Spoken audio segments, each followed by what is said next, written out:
Here's a long-term chart looking at the gold market on a weekly basis going back to 2001, and the commercials got net long right here before the big up move. And they got net long, the red horizontal lines, when they're below it, they're net short, above it, they're net long. As you can see, they don't get net long very often. Now, when they start to buy, we start to get buy points in the market. So their buying increasing is very positive towards rallies in the marketplace. But the anomaly is when they get net long, which doesn't happen very often. And when it does, well, here we see it in 2015. They got net long right here. In 2018, net long, oh my gosh, right there, just before the huge up move began. Now, here's where we are today. I know this is what you're looking at now. We get long. I don't know if we will or not, but we're approaching it. You see they've started increasing their buying. We know when they increase their buying, that's bullish for the price of gold, and particularly if they get net long. So, ladies and gentlemen, guys and girls, traders, you have to be following this to see if in the immediate future the commercials get net long, because when they do, buy all the gold you can. At that point, you can and should turn into a rip-roaring gold bug. This may be the best predictor of gold, simply the stock market. In green, you're looking at the Dow Jones Industrial Average push forward about 2 months, 2.5 months. In other words, notice that we're saying we should see gold rally from September into the late part of October, and then a decline. And that push forward in the stock index called this peak beautifully, called this decline in gold beautifully. Was able to forecast a rally, and this decline right here, and the big rally quite well. So short-term traders, if you're following gold right now, you want to push forward what happened in the stock market about 2.5, 3 months ago, and that's most likely the path, the roadmap that gold is going to follow. I think there's a master cycle in gold. It's about a 4-year cycle where we have big up moves in the gold market, big up move in the gold market, good up move in the gold market. But after we have these big up moves, we crack, and then we bounce around for 3 or 4 years and take off again, come down, bounce around for 3 or 4 years, take off again. So you get the pattern there? Now here it is updated in 2006. Big up move, bounce around. Whoa, look at that. There we go. The big up move into 2012. So I think this is the best long-term view that we're going to get. And here it is, right here, right now. There's 2009, when we should have had the big up move in the market, and indeed we did. 2017, right here, right there, and we did. Where are we now? We're in the down choppy phase. The next time we get the big up move coming is at the end of 2025. Notice 2025, it's the same as we see over here. So next time to get really bullish in gold on a long-term basis, based on my cycle concept, is at the end of 2024. I know, I wish it was now. All you gold bugs out there, you think we're always going to be in a bull market for gold, but clearly we aren't. It goes up and it comes down. Not a perpetual bull market. The next time, 2024, first of 2025, we want to look to be going long. Here's my long-term cyclical work on energy prices. Notice about every 2 years, we see a significant low in this market. Low here, buy point here, highs over here. Pretty good cycle. It's not going to be precise, but it tells us we should see the market stop going down here, start to rally here. Oh yeah, pretty good.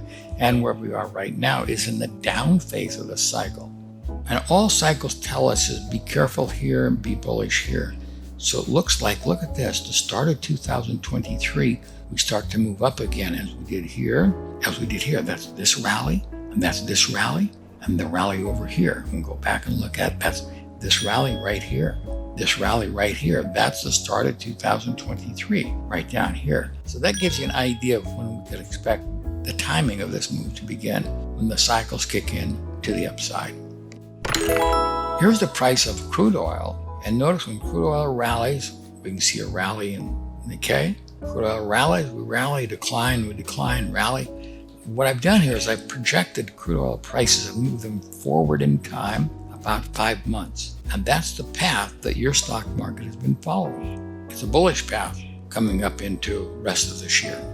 We can also look at the bond market and interest rates in the United States, and what happens in interest rates later on affects stock prices. Here you see how the markets follow. Interest rates in the United States push forward, so it says, oh yeah, we've had this little decline, we saw that, it's time to rally, pull back, and another rally at the end of the year.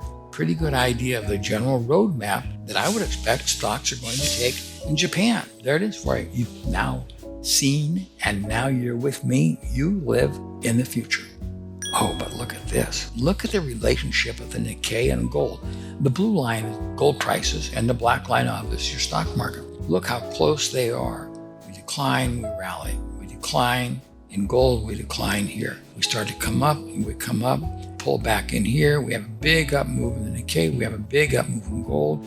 Gold starts to come down. The Nikkei starts to come down. Really close relationship there. It gets very interesting because, again, I pushed the price of gold forward about 5 months. In other words, this is what gold is telling us the Nikkei should be doing. Notice how closely the Nikkei, the black line, has followed the blue line. We want to pay a lot of attention to this now, seeing what happens with the price of gold, but immediately it looks like we're going to have some trouble in gold around the first of the year. And again, what this tells us, bounce here, does not necessarily tell us the magnitude of the move, but a buy point middle of September, a buy point the middle of October, and a buy point at the end of the year. That's when gold forecasting, just like this low, didn't know how big the rally would be. This low was known 5 months in advance. That's another thing you can use to follow and get an understanding of what will happen in your stock market. Look at this. Grab your pens and pencils. Again, the black line is inflation or the consumer price index. The red line is the stock market. Look how closely they parallel each other. Oh my gosh. Inflation peaks when stocks peaks. Inflation bottoms when stocks bottom. Stocks top out and inflation. Look at that. How close that relationship is. And it continues. 1978, big rally in stocks, big up move in inflation. Stocks come down, inflation comes down. Stocks rally, inflation rallies. Inflation comes down, and stocks start to pick up, inflation starts to pick up. Oh, now coming to 1996 area, same thing. Nice big rally in stock market, big rally in inflation.